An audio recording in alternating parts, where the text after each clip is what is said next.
Assalamualaikum warahmatullahi wabarakatuh. Kita lanjutkan mata kuliah praktikum pemrograman berbasis data pertemuan ke-12. Kita akan membahas tentang bagaimana menerapkan stored function ke dalam bahasa pemrograman. Dalam kasus yang saya ambil, yaitu akademik, stored function nanti akan saya gunakan untuk menampilkan rata-rata nilai dari setiap mahasiswa dan juga akan saya gunakan untuk menampilkan banyaknya mata kuliah yang diambil setiap mahasiswa. Di sini untuk codingnya, ini saya sudah menuliskan. Yang pertama adalah saya menggunakan SQL atau query yang manual ya, yang panjang ini. Ini sudah saya jelaskan kemarin di pertemuan teori. Akan saya ulangi sedikit. Jadi ini query-nya. Ini kalau saya tampilkan, nah seperti ini. Ini di sini ada name, nama, kemudian banyaknya MK yang diambil, dan rata-rata nilai dari setiap mahasiswa.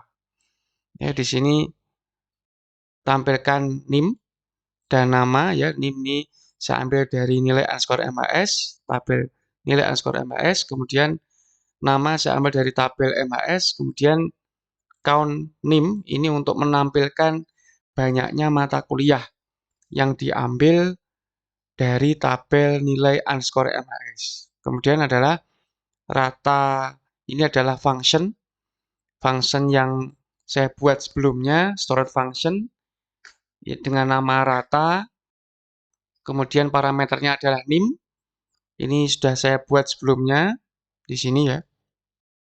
Jadi di sini function rata ini saya gabung dengan query untuk menampilkan NIM, nama, banyaknya mata kuliah dari tabel nilai underscore MHS dan MHS. Jadi saya function ini adalah functionnya, ini functionnya, stored functionnya, kemudian saya gabung dengan query yang lain. Sehingga nanti stored function yang saya buat sebelumnya akan lebih memberikan informasi yang mudah dipahami. Jadi nanti outputnya seperti ini. Ya, ini ada name, nama, banyaknya MK, kemudian rata-rata nilai setiap mahasiswa. Jadi query ini saya bungkus juga dalam prosedur. Ya, jadi kalau didetailkan di dalam prosedur ini itu ada query yang saya gabungkan dengan stored function. Jadi bisa dikombinasikan. Sehingga nanti untuk di bahasa pemrogramannya menggunakan query yang panjang. Kemudian saya coba dengan menggunakan stored prosedur ya. Stored prosedur ya. Jadi hasilnya sama, cuma teknisnya berbeda ya. Nah, jika Anda menggunakan stored prosedur seperti ini, kita akan mengurangi resiko kesalahan pengetikan query dalam PHP karena kalau query sepanjang ini untuk mempermudahkan harus kita tata ya, untuk memudah membaca ya. Nah, di sini karena kita tata, jadi kita harus enter kemudian kita tata lagi ya, kita sambung ya, pasti kita sambung karena harus ditata. Di sini setiap akhir dari baris kita sambung dengan tanda titik, kemudian awal baris kita kasih petik lagi. Kemudian yang perlu diperhatikan adalah jika menuliskan query yang panjang, harus ada spasi yang memisahkan antar katanya ya. Jadi di sini saya kasih spasi. Ya, ini kalau nggak saya kasih spasi, saya tempel seperti ini, kemudian di sini juga saya tempel, nah nanti akan ada error. Karena nanti hasil query-nya akan nempel ya antara angka 2 ini dengan huruf F ini. Maka harus dikasih spasi, entah Anda kasih spasi di sini atau di mana di atasnya ini. Ya, intinya biar nggak nempel. Nah, kemudian setiap akhir dari baris jika masih ada query di bawahnya, harus dikasih titik lagi sampai selesai. Nah, ini bisa kita hindari jika kita membuat query ini kita bungkus dalam prosedur.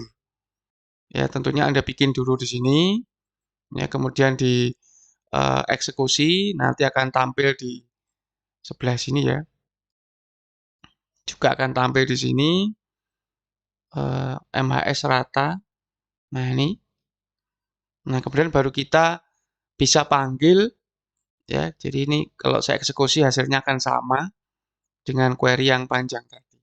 Nah, ini yang saya bawa ke PHP. Ini yang saya bawa ke bahasa pemrograman untuk menambah informasi yang bisa diberikan ke user ya selaku pengguna aplikasi untuk memberikan informasi ke yang membutuhkan ya, entah itu kaprodi atau dekan. Nah, itu jadi bisa kita gunakan query yang panjang ini atau Anda membuat stored prosedur yang isinya itu tadi ada query, kemudian ada di sini ada stored function. Stored function yang sudah saya jelaskan di teori sebelumnya, di pertemuan teori sebelumnya. Ya. Nanti silahkan dicek lagi.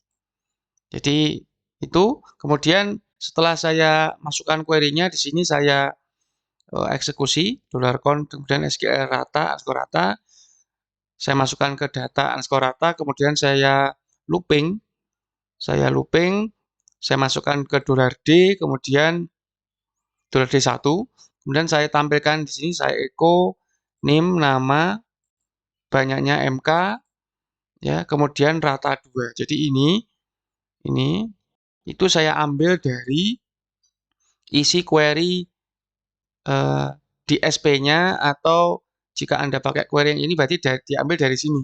Ini ya, satu ini alias banyak underscore MK ini nanti saya ambil kemudian alias rata 2. Jadi ini nama dan name itu saya masukkan di sini ya. Name, nama, banyak underscore MK dan rata 2.